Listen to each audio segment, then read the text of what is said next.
What's up guys, this is Chris here, and today I want to talk about some guns that can sort of do everything.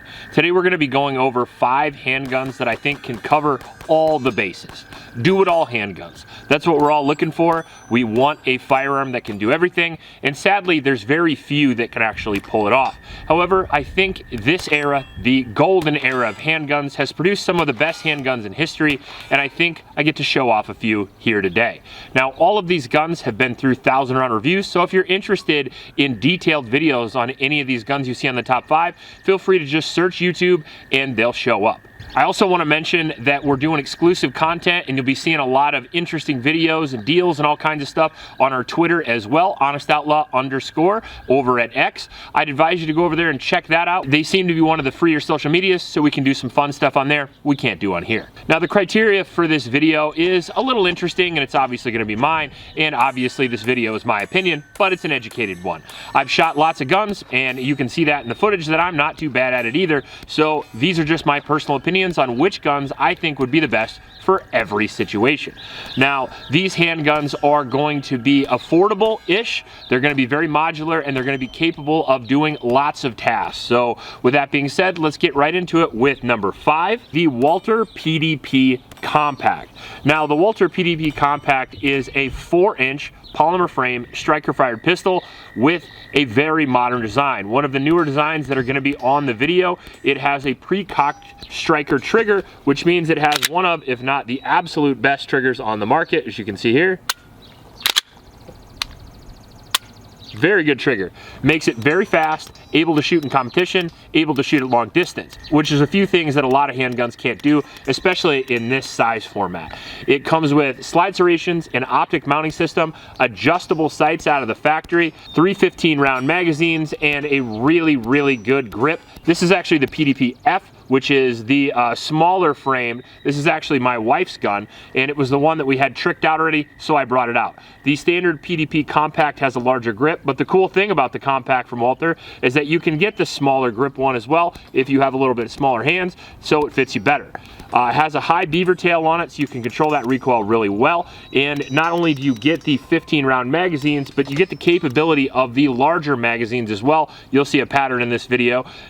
Having the gun able to not only be small enough to be able to be carried all day, very lightweight, under 25 ounces with the PDP Compact, very similar in size to the Glock 19. However, it does have a better trigger.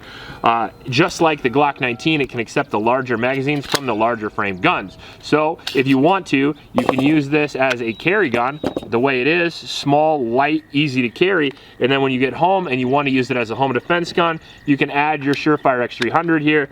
You can add your 20+1 magazine, and you have a very formidable home defense gun. On top of that, this is actually, as you see right here, carry optics legal. So if you wanted to go to a competition and keep up with your competitive friends, you could do that as well. And on top of that, you can go out to the range and have a pretty good time. I think the PDP is one of the best all-purpose handguns because of its reliability, accuracy, and feature set. To add even more coolness, it's around $500 to $600, making it very affordable and great out of the box for everybody. In at number 4, we have the CZ P10C. You guys are disappointed that it's not a P07, but it's pretty close. It's only a few numbers off. Now, you guys know that I've been a fan of the CZ P10C for a very long time. It is the compact version of the CZ P10F, and they even have an S as well, so there are enough models for you to choose from. If you're looking for a do-it-all gun, I would recommend the 4-inch. It is the middle of the road, and the middle porridge usually tastes the best. It has a 15-round magazine, good grip. It has an awesome magazine release and trigger, big old trigger guard there with an awesome undercut, so you'll never get that Glock knuckle. Obviously a light mount, so you can put your X300 or your TLR, whichever one you want to put on there, you can do that. You can carry it like this, but it adds a lot of length. Personally, I don't carry with a weapon light most of the time, just because I don't usually see a need for it.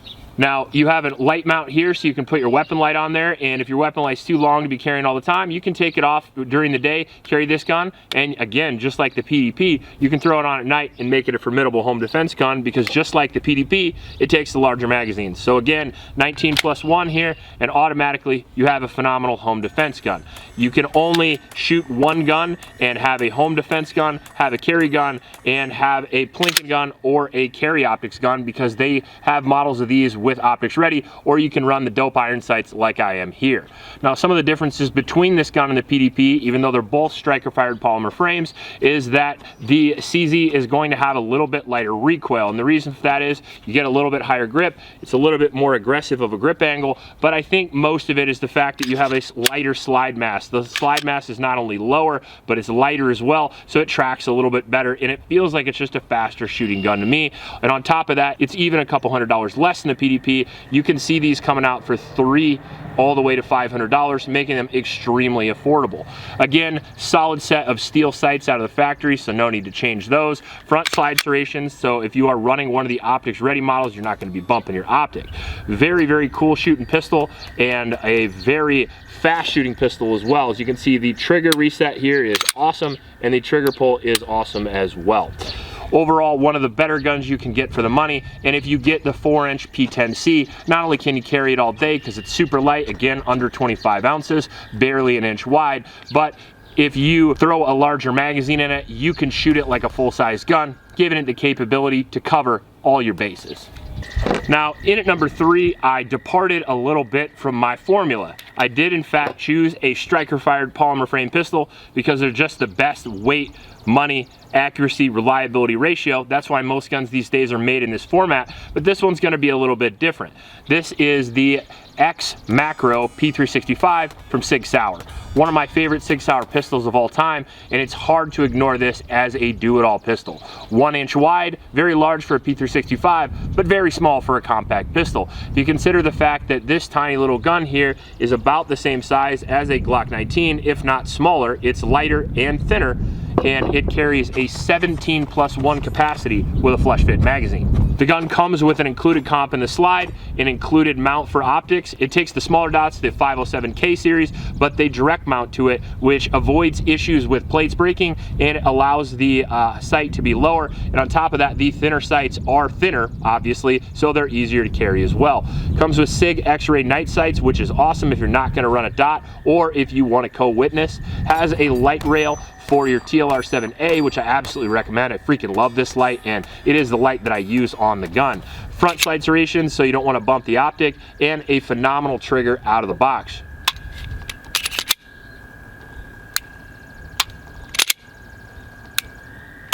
Very good trigger, good grip, and the fact that it has the 1.5 magazine keeps it only an inch wide, by far the thinnest gun on the table, and you still get that 17+1 capacity of a full-size handgun.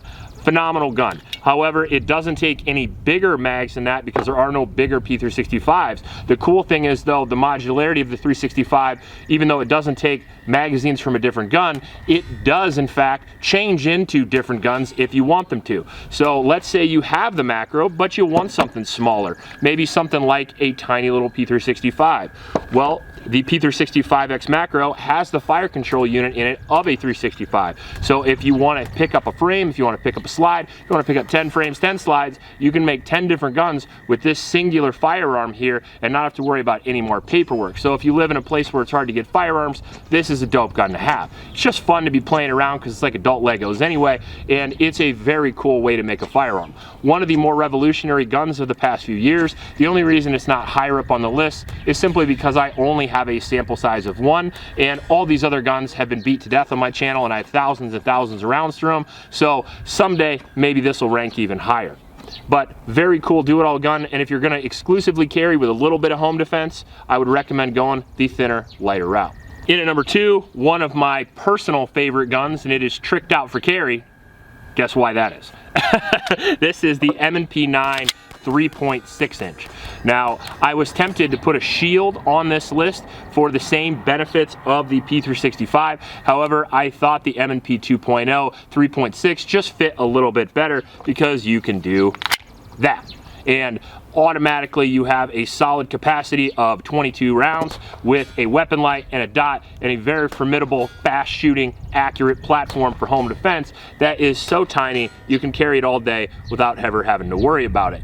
It has a 3.6 inch barrel, striker fired polymer frame pistol, so super easy to use right out of the factory. Now, Smith, unlike a lot of other companies, offers a huge variety of their flagship guns. So if you go over to a company like Glock, for example, you might get 2 or 3 options, but if you go over to Smith, you get a lot. There are more models of this than there are genders in 2024. So almost all of their firearms have safety models if you want a safety, and they have a whole bunch of different accessories right out of the box. If you want the spec series, if you want the metal frames, you can do all that with the Smith & Wesson M&P 9, which is super cool. On top of that, their 2.0 series has a phenomenal trigger, has a phenomenal grip, definitely the best, or at least my personal favorite grip of any of the polymer frame pistols. Really locks in your hand, and it really helps you control that recoil. Along with the Smith being a very soft shooting pistol just out of the factory, you can get even a slightly shorter barrel and it still shoots just as fast as the 4-inch or 4.25 gun.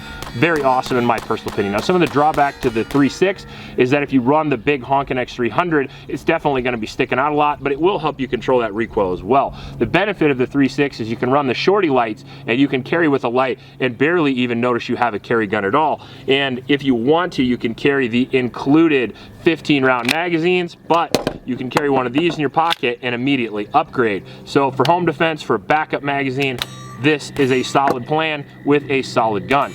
Now, to go even further with the M&P, these are gonna have all the holsters, all the accessories, everything you would ever want in a handgun, because the M&P has been around a long time. On top of that, proven successful by law enforcement all across the country. It's a very proven, reliable, accurate, durable gun, and it's a very popular gun for many reasons, but my personal favorite reason is the ergonomics and the reliability. We left an M&P 2.0 out at my house for like 3 or 4 months, and it just rusted to shit. We left the same magazines with the same ammunition in it. I racked a slide, and the freaking thing hit immediately at 50 yards. Bomb-proof, phenomenal gun. All right. Shut the fuck up. Now, for honorable mentions, there are so many that I could have put on here. A couple ones that come to mind are going to be the Canik SC, phenomenal gun, easy to shoot, really affordable. The 4-inch shield was another one that could definitely compete with the P365X macro.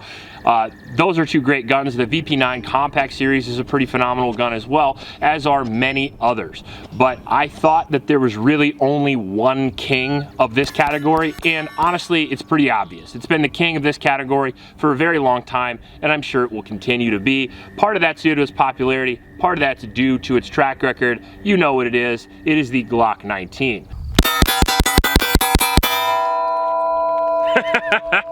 How could it not be? The prepper's dream and the carry gun of almost everybody who has carried a pistol once upon in their lives. The Glock 19 is super popular because of its track record, its reliability, its parts availability, its ultra lightweight, its simple ease of use, and just its ability to get the fucking job done. The Glock 19 is the quintessential carry gun, and it still remains so.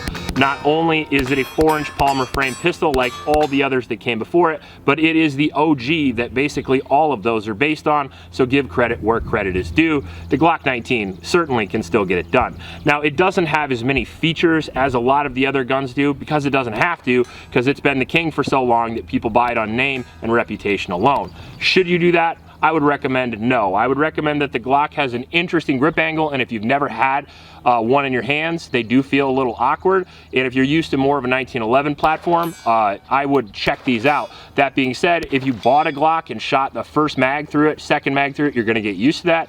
And on top of that, just because of its track record, availability, its accuracy, its reliability, and its shootability, it is really hard to beat this thing. Obviously, just like the other guns, it will take the larger magazine. So let's say you had a backup magazine in your pocket, you could upgrade the capacity of this guy real quick. You could add a light, you could add an optic to this because the plates come with the gun. Now, I don't have an optic on this one because I'm a gun reviewer, and there's only so many optics, and I have a whole lot of guns to put them on, so occasionally I pop them on and off, but this is an RMR plate because usually a Trijicon RMR is running on here, and if you're gonna get a do-it-all optic, that's the one I would recommend. Out of all the optics we've had on the channel, the Trijicon RMR is still the toughest. It's also getting more affordable because there's more Trijicons out there lately, and I can find those sometimes for 400 bucks, which is a steal for an optic that you can literally throw off a house, you can keep for 12 years, and you're only gonna have to take it off once in a while to change the battery. It's the only real con of the RMR. But Other than that, I would recommend get yourself a Glock 19, get yourself an RMR, and you're definitely going to be good to go. The awesome part about the Glock is if you want to upgrade stuff, it's available. If you want to get a holster right from the gun store, it's available. If you want to get super cheap magazines, whether they're 17, 15 rounds or the, above, you can get them cheap and available as well. And I think a firearm is a system, and I think sometimes it's more important to have the system than to have the next best thing. So depending on availability, depending on your area, I think it's likely that the Glock 19 is gonna be the best choice for you. Let me know in the comment section below what you guys think. Let me know which gun you would choose if you could only have one gun. Please stop by your local homeless shelters and remember to recycle. I'll check you later.